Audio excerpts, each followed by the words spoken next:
PR Connections Radio presents. Welcome to Vegas Hockey Hub here in the sports and entertainment capital of the world, Las Vegas, Nevada, on prconnectionsradio.com, the voice of new media. I'm your host, Ian Rachiele. Welcome to a great edition of Vegas Hockey Hub. Follow us on social media at Vegas Hockey Hub and follow the network at PR Connections Radio. If you're a part of our YouTube channel, don't forget to like, share, and subscribe, and turn on notification bell. Not miss any episode of Vegas Hockey Hub. And this is a great edition of Vegas Hockey Hub, as we are going to be interviewing Vegas Karen, a diehard Vegas Golden Knights fan, someone who has been a fan since day one here with the Vegas Golden Knights. And Vegas Karen, welcome to Vegas Hockey Hub. How is it going today? Thank you. I'm great.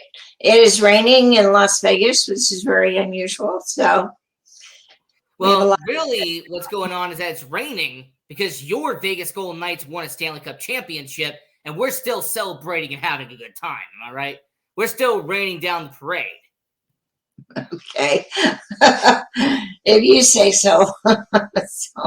So, getting into our Vegas Golden Knights, let's set a little bit of the background with you. So, obviously, your host, Ian Rachiele. I've been watching hockey since I was 2 years old. I love the game of hockey, regardless if it was the Colorado Avalanche back in the day, thanks to Peter Forsberg, Milan Hajduk, Joe Sakic, Patrick Waugh, all the great legends that were back in the day, or the Anaheim Mighty Ducks when you had Teemu Selanne, Corey Perry, Ryan Getzlaf, Scott Niedermayer, so many great legends there. And to now, where you have your Vegas Golden Knights and the Misfits, who have been part since 6 years. But I want to ask you, Vegas Karen, what is your relationship with the world of hockey? What has hockey been like for you, Vegas Karen? I've enjoyed learning hockey from day one. I really wasn't a whole big fan as far as until we put the deposit down for the preseason. We went for the season tickets for the first year, like everybody else. We went into Hawk big time on credit cards that year so that we could go to most of, to some of the games. We gave a lot of the tickets away to family and friends because we couldn't go to all of the games. But then we went to the playoffs, and then we went to the real playoffs. And then we went all the way to the Stanley Cup, which was a once-in-a-lifetime event for us, even though it took us a few years to pay off our credit cards. But the first year was worth it. So I've learned a lot of hockey. I enjoyed the Misfits. I was terribly disappointed when they were torn apart and replaced by certain other people. But I've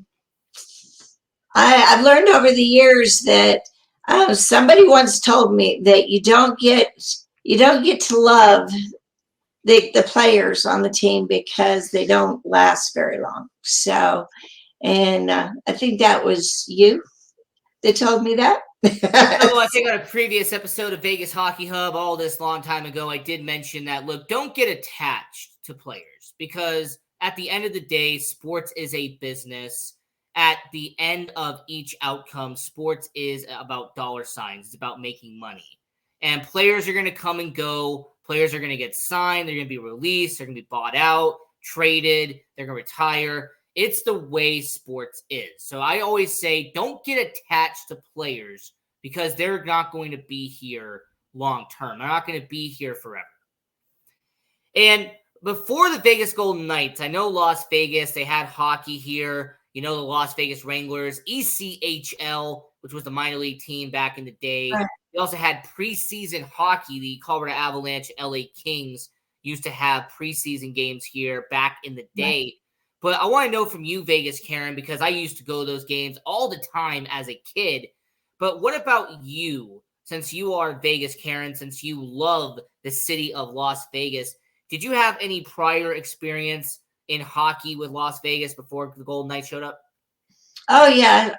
When we lived in Ogden many years ago, we used to go to the Utah Grizzlies periodically and go see them. And then when we moved here, we went and saw the Wranglers because they were able to play the Grizzlies. And so we went there when the Grizzlies would play them, and wound up loving the Wranglers. So we would go periodically to that too.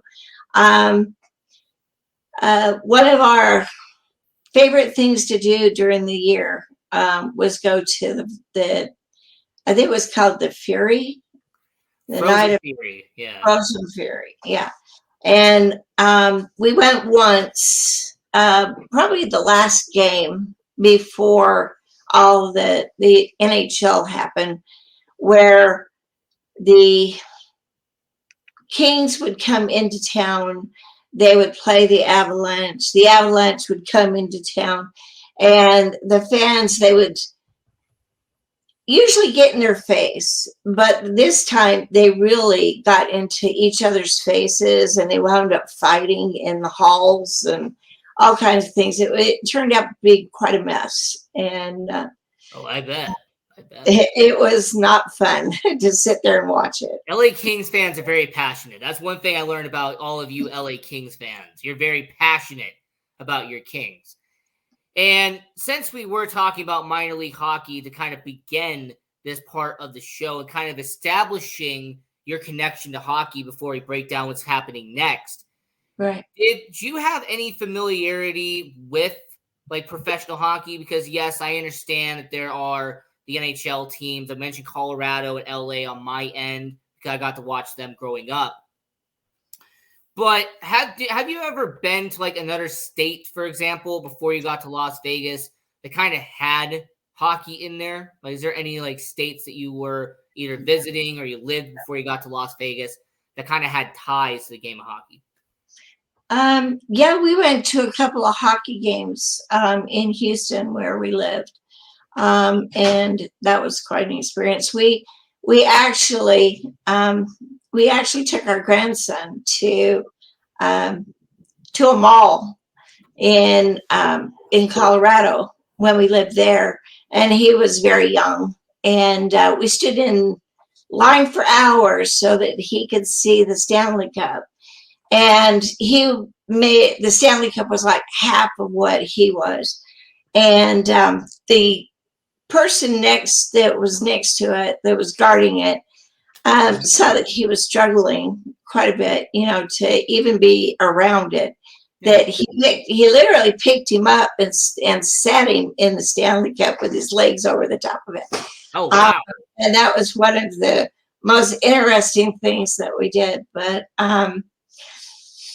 we've enjoyed learning about hockey, doing things about hockey. But yeah, I guess I'd have to say I'm more into hockey than I realized over the years. That's because hockey is the greatest sport of all time. And anybody who's watched Vegas Hockey Hub with your host Ian Rachiele would know how much I love this sport. I love the game of hockey. It is incredible.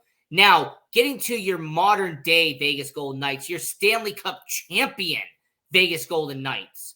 Mm-hmm. Who is, in your opinion, the biggest threat to your Vegas Golden Knights heading into this year? Because if you're going to repeat, if you're going to go back to back as a Stanley Cup champion, who is a team that you look at in the NHL and say, you know what, they could be a potential threat to your Vegas Golden Knights? Who's a team that you say could be a challenge for your Vegas Golden Knights repeating as Stanley Cup champions? I think there's two teams, actually. There's the Avalanche that have been there for 2 years, or 2 times. But I think Seattle is probably their biggest threat at this point. They've only been here for 2 years, and over the 2 years, they have gone from a mediocre team to a really good team. And I think showing where they went in the playoffs last year really showed everybody and opened their eyes about how good they are. And I see them getting even better this year. So, and I think we're going to be able to see that when we go there for the Winston Cup in January, or the Winter Cup. Yes, absolutely. I know exactly what you are talking about. And, you know, when it comes to the Seattle Kraken, I mean, they kind of did the opposite of what your Vegas Golden Knights did. So the Vegas Golden Knights went straight out of the gate. They had a lot of veterans on that roster, some established guys on our roster. And that's kind of what helped them early on in year one. Whereas Seattle kind of took an opposite approach. They drafted a lot of guys who were on the younger side. And then they used the NHL draft and got Matty Beniers and then Shane Wright when he eventually develops out there in Seattle. So they did completely a 180 of what Vegas did in Seattle. Right. And the Winter Classic, which is at T-Mobile Park in Seattle, which, by the way, one of the best ballparks in MLB. If you've ever been out to Seattle, you know what I'm talking about. It's a beautiful ballpark. So having the Seattle Kraken and Vegas Golden Knights, the two newest expansion teams, being part of the Winter Classic next year is going to be phenomenal. But let's get back to Colorado versus Vegas. Because, yes, you are right. You have the previous two Stanley Cup champions from the Western Conference. Colorado won it in 2022. Vegas obviously won it in 2023. And if there was a 7-game series, which we did not get to see last year, Colorado lost to Seattle, so we did not get to see that matchup. How grueling of a series would it be? Because Colorado is great defensively, and they have some very solid skaters on offense. Right. But with Vegas, it really feels like it would be kind of a counterpunch. You know, we're going to go at each other, Colorado and Vegas. So from your perspective as a hockey fan, how good would that series be if from 6 months from now, we have Colorado taking on Vegas in the Western Conference Finals, for example? I don't think it's going to be an easy time. I think it's going to go down to 7.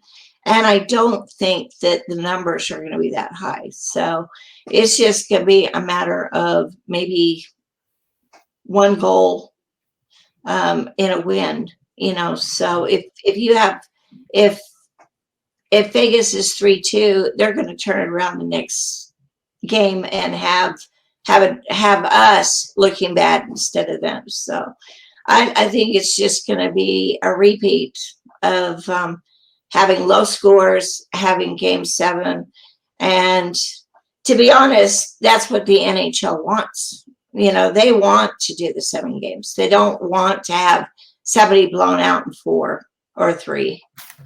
So I just don't see it. I don't see them doing anything but that. So, and let me toss 2 more teams from the Western Conference at you and everyone watching all around the world here on Vegas Hockey Hub. I'm your host, Ian Rachiele. We're here at Vegas Karen, a diehard Vegas Golden Knights fan, because there are 2 teams in the Western Conference you didn't mention who some people are going to bring up, and it's for obvious reasons. The first one is actually kind of a bitter rival with Vegas. It was actually supposed to be our main rival heading into our franchise history, and that was the LA Kings. Now, the LA Kings, they got Pierre-Luc Dubois from the Winnipeg Jets. They got him in the trade in this offseason, and you have a bunch of young talent that are young and ready, and they are now in the NHL.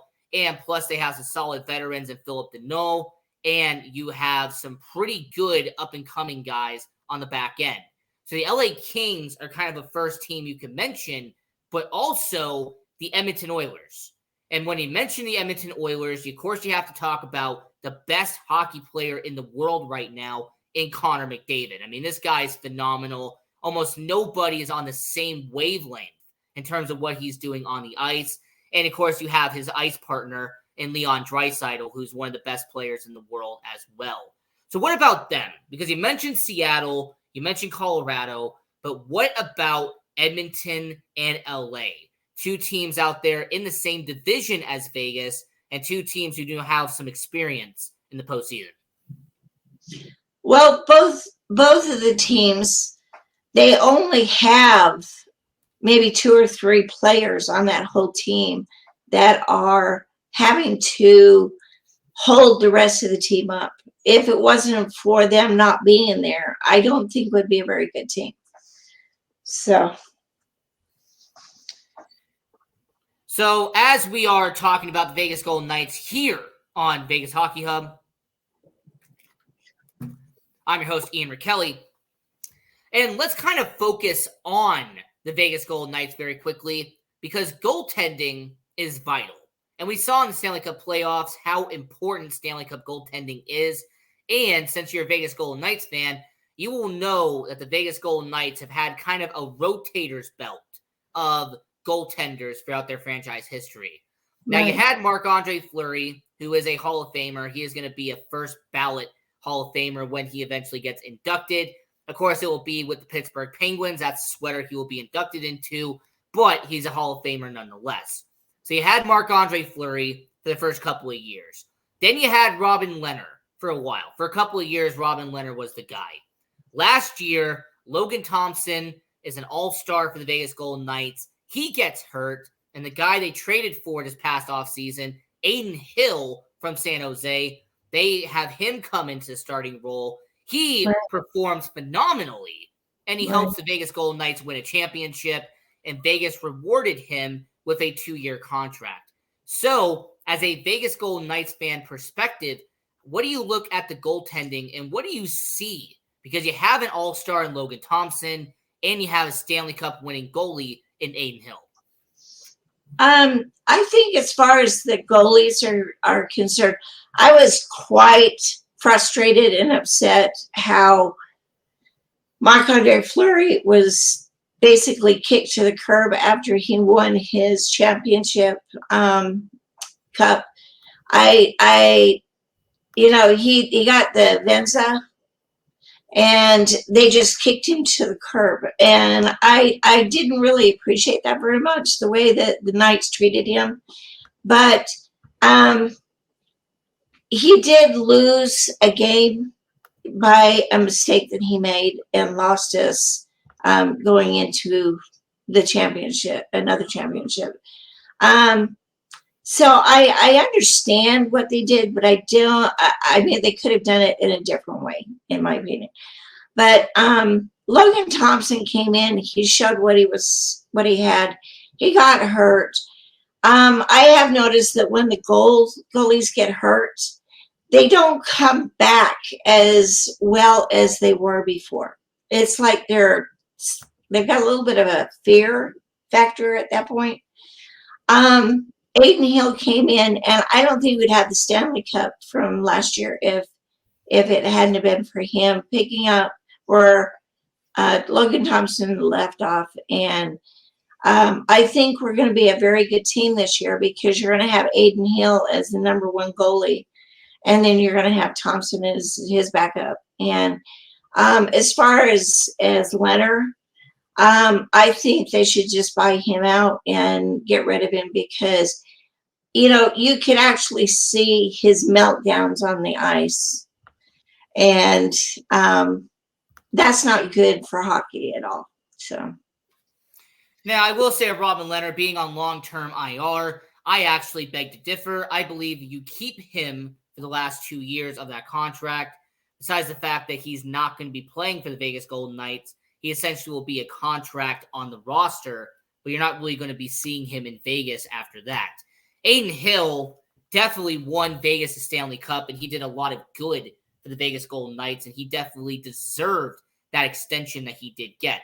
Right. And with Logan Thompson, I've always said this, and I even said this on Vegas Hockey Hub before, if he hadn't gotten hurt, we'd have to wait and see what he was going to do in his first postseason appearance, because he was an all-star for a reason. Like, you don't just get voted into the all-star game. You have to do pretty good.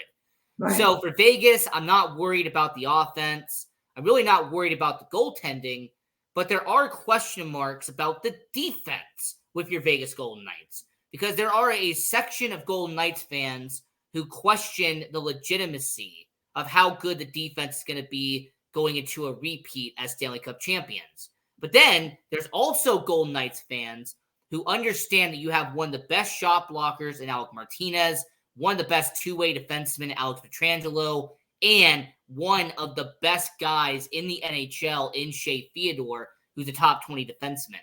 So what is your perspective on the Vegas Golden Knights defense? What is your idea on how the Vegas Golden Knights defense is going to be as they head into their potential repeat here in Las Vegas?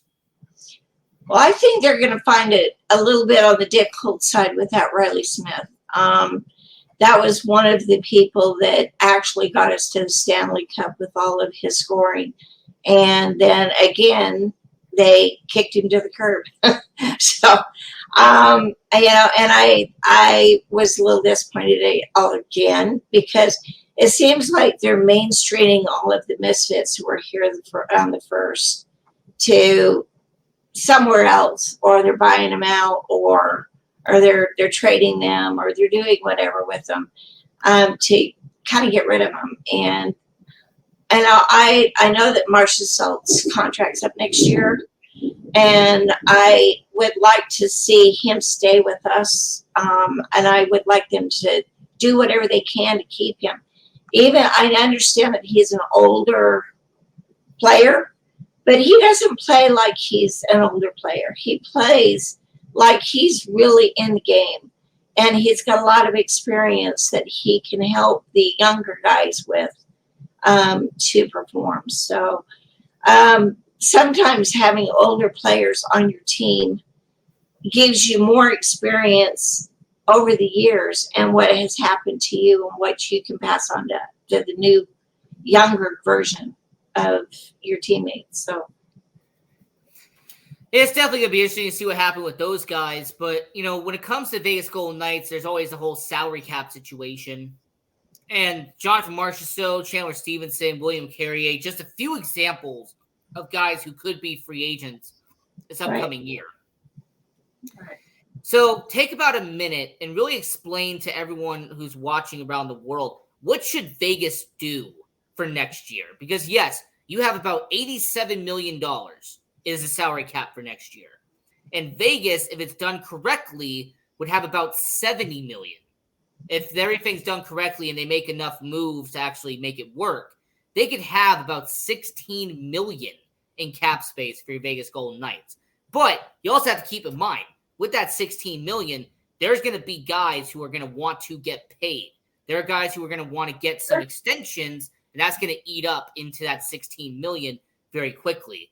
So what would you do if you're Kelly McCrimmon, if you're George McPhee, if you're Bill Foley, if you're an executive and you're in that room and you're having to make these deals next year? What would you do as a diehard Vegas Golden Knights fan? What would be your perspective? I would give the people that they are offering contracts on a one-time offer. If they don't like it, then let them walk. I mean, greed, if they want to be greedy, then, let them walk somewhere else, because they either want to be here or they don't to play. The $16 million, you can always pull players from Henderson and pay them $1 million or $1.5 million. They'd be happy as clams to be able to join the Golden Knights and play for $1.5 million, because with the Henderson's Knights, they were playing for less than $1 million. Most of them. So they'd be happy just to come here and play. And you can put they are with Derek England and the old coach that had cancer.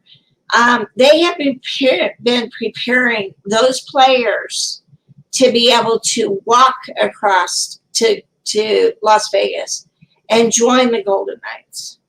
So I would give them a one-time offer on a contract, say, this is the best we can do. It's either that you stay here, or, you can walk somewhere else and maybe get something from somewhere else, what you want from somebody else. But, like you said, when you have the cap, you have to deal with the cap. You can't go over that cap. So you have to work with players. And if the players don't want to be with the Knights, they don't have any loyalty to the Knights, then they can walk. So I've always looked at loyalty as a two-way street in hockey. Yes, you can be loyal to a team, but keep in mind that team can trade you at any minute. right. You can have loyalty to a team, but they can release you or buy you out. Right. Well, I don't like the way loyalty has kind of went to the wayside for anything. You can get a job, work for somebody for 10 years. If they don't have loyalty with you, then why should you have loyalty with them? So, it's a two-way street. If you want loyalty, you have to be loyal all back. So. And as we have about a couple minutes left here on Vegas Hockey Hub, discussing the Vegas Golden Knights with Vegas Karen, a diehard Vegas Golden Knights fan. And I know some people don't like to talk about weaknesses. All right, there's some people who don't want to talk about, all right, what does this team have? What does this team don't have? So instead, let's talk about the positives of your Vegas Golden Knights. So what is one positive that you see as a fan that can definitely benefit Vegas long-term? What is one positive heading into the upcoming year that Vegas has going forward? Probably the biggest thing is they play as a team. No one person has an ego that's big enough that wants to be the number one player. They all want to play together as a team, win as a team, and succeed as a team. And they showed that when they went to the Stanley Cup last year and won. So everybody had a role in that. Everybody played as a team together. And no one person felt like they were better than any of the other players. And I like that as a team progressing as a team together. So. And I will say that the coach, Bruce Cassidy, I'm a very big fan of. When they brought him over from the Boston Bruins, I was so happy to see it. He's actually been, in my opinion, the best coach the Vegas Golden Knights have had in their franchise history. Yeah, he's been the biggest asset to the Knights. So. And with Bruce Cassidy, he obviously is getting paid very handsomely to be the head coach of the Vegas Golden Knights because good coaches do not come cheap. But right. What have you noticed that has made Bruce Cassidy such a great coach? Because I've always said that with Bruce Cassidy, he has a certain style as a coach that has made Vegas into a championship winner. He works with the team as a team. And you can go over to City National and you can watch him. And when somebody starts goofing off there, he'll put him in check. He doesn't take that. Even at City National, he will clamp down on them and make sure that they are taking the game serious. And when you get on the ice, he expects each player to take the game serious and not screw around and just be there to give them a guidance and advice. So. And we have about 1 minute left before the show goes off the air. So since you have the name Vegas in your name, Vegas Karen, you have the Oakland A's who are going to be coming here. An NBA expansion team is on its way. And the Las Vegas Raiders have almost doubled in net worth since going from Oakland to Las Vegas. And you do have a really good Formula One race that's going to be coming here later this year. I mean, can you talk about how amazing our city has become, how incredible our city, our town, the sports entertainment capital of the world, Las Vegas, Nevada, has really become? It's been great. We went from a no sports team town to a number one sports town, and everybody wants to be here now. So. And it's definitely been fantastic, and the Vegas Golden Knights have been a big part of that, especially being the Vegas-born, Vegas-strong mentality. So this has been another edition of Vegas Hockey Hub. I'm your host, Ian Rachiele. I appreciate Vegas Karen for coming on the show and being interviewed. I appreciate your time. Thank you for inviting me. And until next time, continue watching hockey, go support junior hockey, and go Knights, go.